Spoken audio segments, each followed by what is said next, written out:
In today's lesson, we will explore the fact that the sum of angle measures at a point is 360 degrees.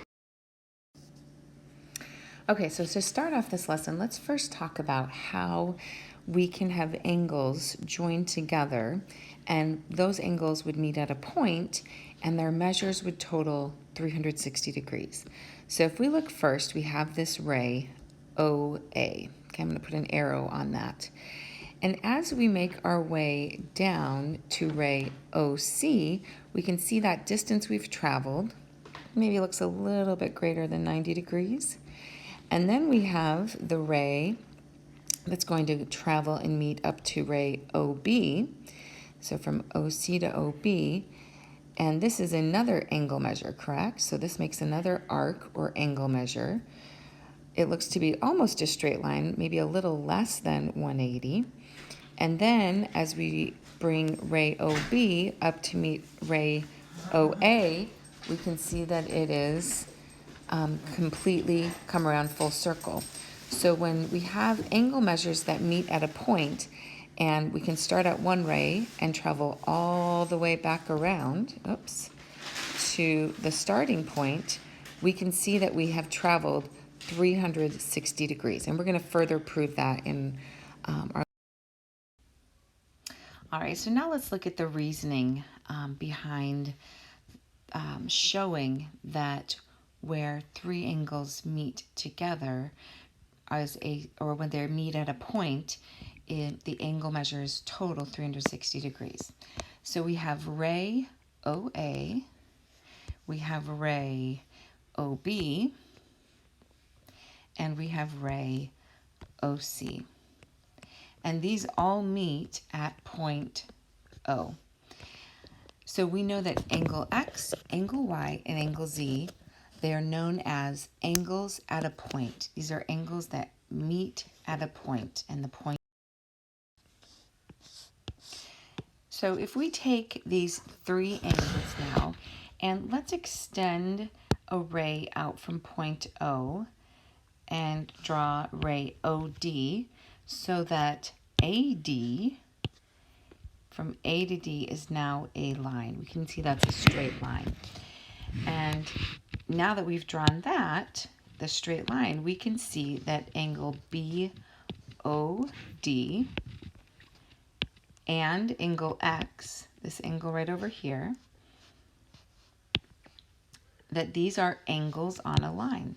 So this angle, BOD, and angle X are two angles that are on a line. So we know the total of those two angles, if we look down here, angle X and BOD, those two angles are going to be 180 degrees because they are two angles on a line. And we know that straight line or that straight angle is 180.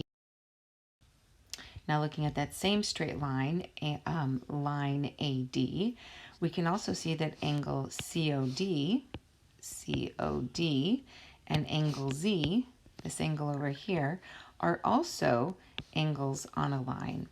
And so again, we can see that angle COD and angle Z, the sum of those angle measures is also 180 degrees. And so therefore, we know that the measure of the three angles would be 360 degrees. So let's explore this a little bit more. The directions here say, name the marked angles at point O. Here's point O. State the sum of the measures of the angles. So we'll prove the sum of the measure of the angles. So let's start with angle QOP. So we have angle QOP. We'll find the measure of that one. And then we also have the measure of POR. And finally, we need to find the measure of angle QOR. QOR. and we'll find their total angle measure. So let's get a protractor, and this will kind of give us a little bit more practice measuring with a protractor. So I need to line up that center point. See how I'm pointing to that center point? That goes on the vertex where the two rays meet. And then we use this measuring line to line up with one of the rays of the angle. So let's line up the point with the vertex. And now let's turn it so that the measuring line lines up with one of the rays. And we can see that the ray on the measuring line passes through the 0 on the outside scale. So we're going to be using the outside scale to measure angle QOP. And so we can, oops, let me come back to this. We can look up and see that, oh, let me see if this will work. Oh, good. If we move our eye up, we can see that that angle measure is 80 degrees. So the measure of angle QOP is 80 degrees. Okay, now let's move this off to the side, and let's line up our protractor now with angle POR. So there's the center on the vertex O. We're going to line up the ray with the measuring line. This time, the ray is going through the 0 on the inner scale. So we're going to use the inner scale, and as we move it around, we can see it stops at 140. So angle POR, its measure is going to be, move that off to the side, 140 degrees. And now we're going to measure the tricky QOR. Okay, so this is going to have to require us to kind of look upside down. If I had a paper, I would turn this so that I could measure it so I could see, but we'll roll with it. All right, so I put the center point on the vertex. I'm going to line up the measuring line with that ray. And the ray is going through 0 on the inner scale. Oops. Let me move this. Let me get it lined up one more time. It's going through 0 on the inner scale. So we're going to be using the inner scale to measure this angle. So let's follow. Oops, hold on. Let's extend that out so I can move it as we look at it. Okay. Oh, look. It's right on the protractor. I don't even need that blue line. Let's just delete that, shall we? Look at all these neat tools I'm discovering. Okay, so as I move that, and look at the degrees change too. Ooh, I'm going to have so much fun with this. All right, it measures 140. Oh, it's so exact, but it's 140 degrees. I don't have it exactly lined up on the measuring line. So angle QOR is also 140 degrees.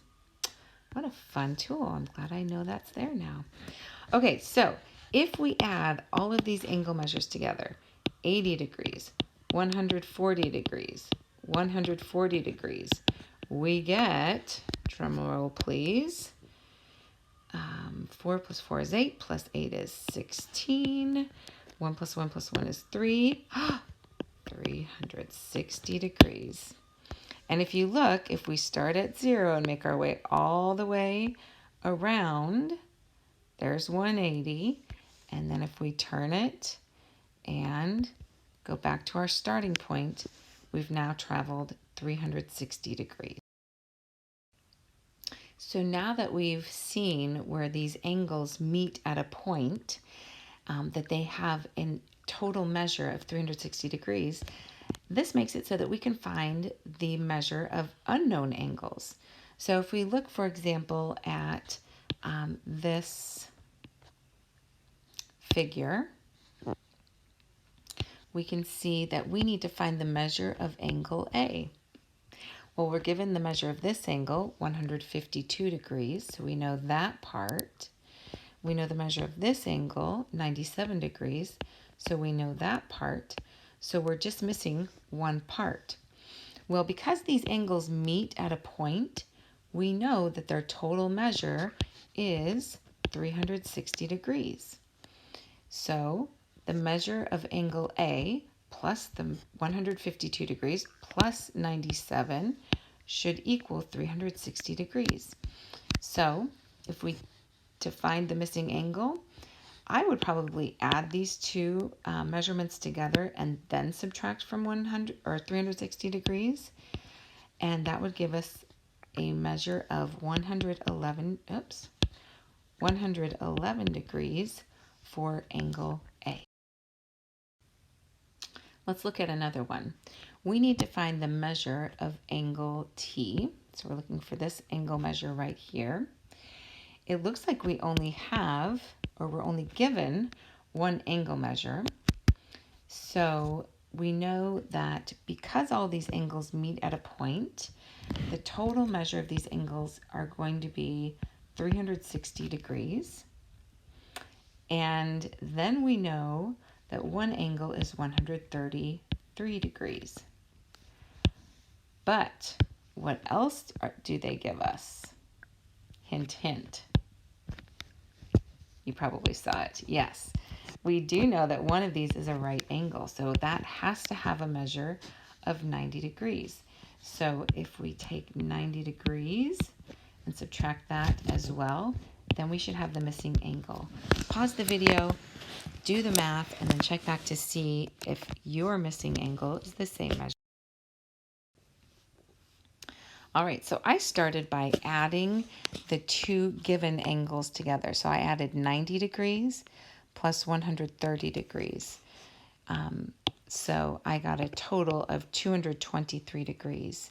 So if I take that total amount now and subtract that from 360, I got 137. So the missing angle, or angle T, is 137 degrees.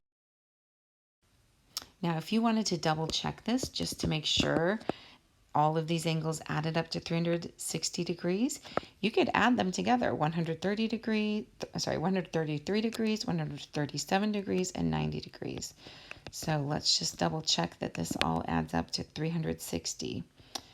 So 3 plus 3 is 6, plus 1 is 7, plus 9 is 16.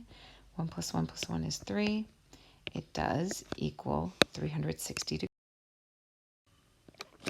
All right, let's try this last one on your own. But remember, if it helps you to use a part-whole model, we know that because these angles meet at a point, their total measure is going to be 360 degrees. In this case, there are 4 angles. 3 of the angles are given to us. But angle Z is the missing measurement. So with that information, find the missing angle, pause the video, and then check back to see if you're thinking. All right, let me walk you through my thinking of how I approached this.